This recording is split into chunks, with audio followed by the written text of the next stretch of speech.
আসসালামু আলাইকুম। আজকে আমি আপনাদের শোনাবো এমন একটি গল্প যেখানে কারো প্রলোভনে পড়ে নিজের সীমা ও ক্ষমতা অতিক্রম করতে গেলে যে ভয়ঙ্কর পরিণতি হয়। এক গরিব বুড়ি ছিল আর তার সঙ্গী ছিল একটি দুর্বল বিড়াল। বুড়ি যা খেত তারই দুটো লোকমা ভাগ করে দিত সেই বিড়ালকে। দুর্বল বিড়ালটি এই সামান্য খাবারেই কোনরকমে বেঁচে ছিল। একদিন দুর্বল বিড়ালটি অনেক কষ্টে ঘরের চালে উঠে দেখলো পাশের বাড়ির একটি মোটা তাজা বিড়াল গর্বের সঙ্গে ঘুরে বেড়াচ্ছে। তার চকচকে গায়ের লোম আর অদ্ভুত উজ্জ্বল চেহারা দেখে দুর্বল বিড়ালের চোখে ঈর্ষার ছায়া পড়ল। সে জিজ্ঞাসা করলো, ও ভাই, তুমি এত মোটা তাজা হলে কি করে? তুমি তো সত্যি রাজপুত্রীর মতো দেখতে। মোটা বিড়ালটি হেসে বলল, ওরে ভাই, এই রহস্য জানলে তুমি চমকে যাবি। আমি প্রতিদিন শাহী মহলে যাই, সেখানে পোলাও, কুরমাও, কাবাব আর কত কি যে রাজকীয় খাবার চুরি করি বলতে পারবো না। পেট ভরার পরও কিছু খাবার নিয়ে আসি পরের দিনের জন্য, তাই এমন মোটা তাজা।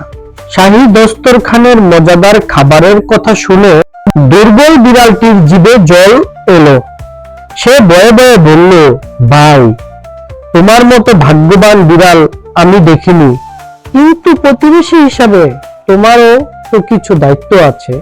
তুমি নিজে এত মজা করবে আর আমাকে একটুও দেবে না, এটা ঠিক না। মোটা বিড়ালটি হেসে বলল, ওরে পাগল, আমি কি এত কৃপণ? কাল সকালে চল আমার সাথে, তোকে মনের মতো খাওয়াবো। পরদিন দুজন একসঙ্গে শাহী মহলের দিকে রওনা দিল। রাজপ্রাসাদের কাছে পৌঁছে দুর্বল বিড়ালটি আশ্চর্য হয়ে গেল। চারদিকে সুবাতাসী পোলাও, কুরমা আর মিষ্টির মন মাতানো গন্ধ। তার চোখে আনন্দের ঝিলিক পড়ল। কিন্তু মোটা বিড়ালটি তাকে সতর্ক করে বলল, ভাই, সাবধানে থাকো, রক্ষীরা মাঝে মাঝে বিড়াল ধরার ফাঁদ পাতে। আমি তো অভ্যস্ত, ঠিক সামলে নেই, তুই সাবধানে থাকিস। কিন্তু দুর্বল বিড়ালটি এত মুগ্ধ হয়েছিল যে মোটা বিড়ালের কথা শুনতে পেল না। খাবারের কাছে পৌঁছানোর আগেই সে গ্রামে বিভোর হয়ে জিভ বের করে ফেলে।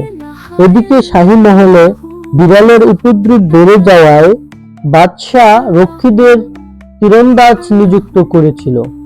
তীরন্দাজ দূর থেকে দুর্বল বিড়ালটিকে লক্ষ্য করে একটি তীর ছুড়ে দিল।